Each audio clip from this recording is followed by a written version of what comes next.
It's down to Brad Keselowski and Jimmie Johnson in NASCAR, and in Formula One, it's Sebastian Vettel and Fernando Alonso. These guys are dogfighting to see who's going to take their respective championships. As far as racing is concerned, it's been a hell of a year.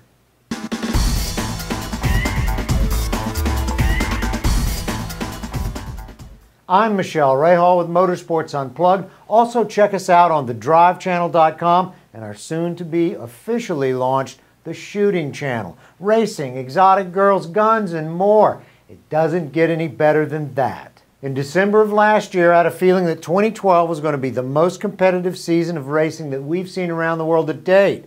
Well, guess what? I was right. Why? The weather. Teams couldn't properly test, and when that happens, you show up at every race during the season in test mode. I hope it rains this winter as well. Brad Keselowski goes into the last race of the season this weekend at Miami Homestead with a 20-point lead to his closest rival, Jimmie Johnson. Now that's an eternity, but with Jimmie Johnson, it's not insurmountable.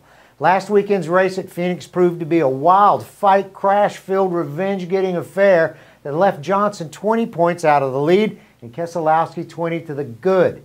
You could see the disappointment on Johnson's face, but Keselowski didn't crow about it. He knows he's up against a 5-time NASCAR champion. If history tells us anything, it tells us that it's going down to the wire. In Formula One, it's a great thing that the World Championship could actually be decided here in the United States this weekend at the Circuit of the Americas in Austin, Texas, in the U.S. Grand Prix. This gorgeous track made the deadline, and only 10 points separate Sebastian Vettel from Fernando Alonso. Who's going to take this? Who knows? If we've learned anything this year in Formula One, it has become totally unpredictable. This is a brand new track that none of the drivers have tested on. It's a super track with elevation changes, sharp switchback corners and long straights, and don't forget about the dust. If either driver crashes or doesn't finish, the other takes the title. If they keep each other in sight, then it goes on to the last race in Brazil.